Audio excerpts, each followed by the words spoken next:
Hi, students. I'm Dr. Madewell, and I want to go over our first week of activities and go ahead and begin our first mini lecture. Many of you are a little bit more familiar with the class here. Here's our homepage. And when you go to our modules,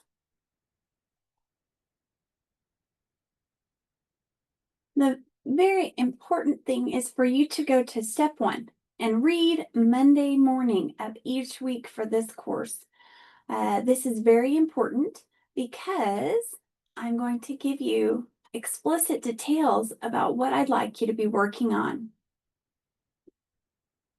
Now, as you are assigned to read chapter 1 this week, I want to go over a short mini lecture with you.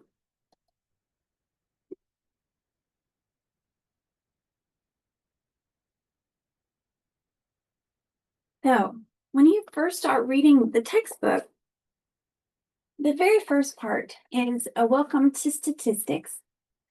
And I am here to tell you that I'm Dr. Madewell, and this is going to be our first mini lecture in statistics for behavioral sciences.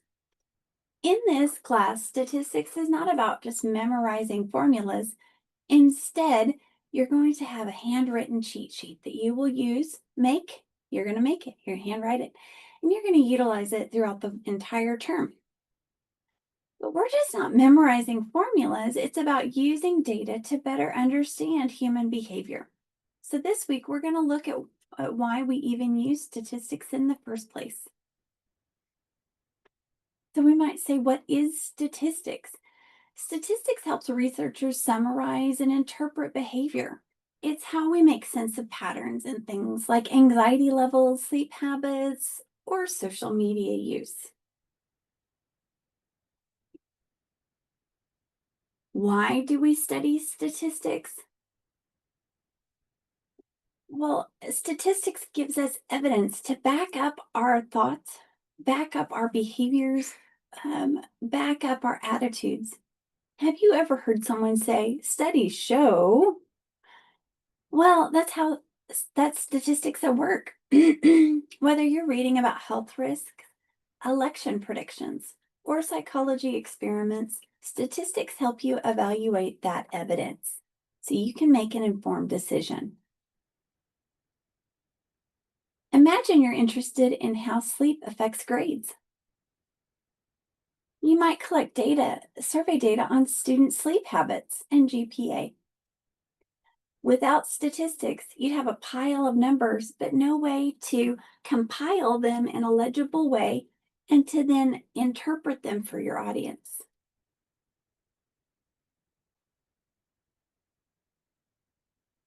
So, how statistics fits into science?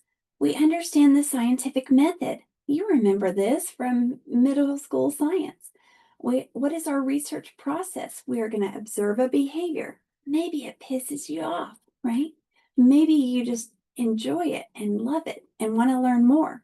So then you're going to collect data. You're going to analyze those patterns, make predictions, and stats is the way to bridge between that observation phase and making a conclusion. Data without analysis is just noise. Statistics gives us the tools to turn our observation into meaningful findings and to be able to ask for support for our programming. Don't worry if you're not a math person in this class. This course is designed to walk you through each step and build your confidence in working with numbers. So what's next? I want you to finish reading chapter 1. I want you to watch the next lecture about population samples and variables, complete the syllabus quiz, the pre-test, your chapter 1 homework. Make sure you're taking notes. I know this wasn't really anything to take notes over, just more of an introductory mini lecture, but make sure you're taking notes over your reading and all of my mini lectures.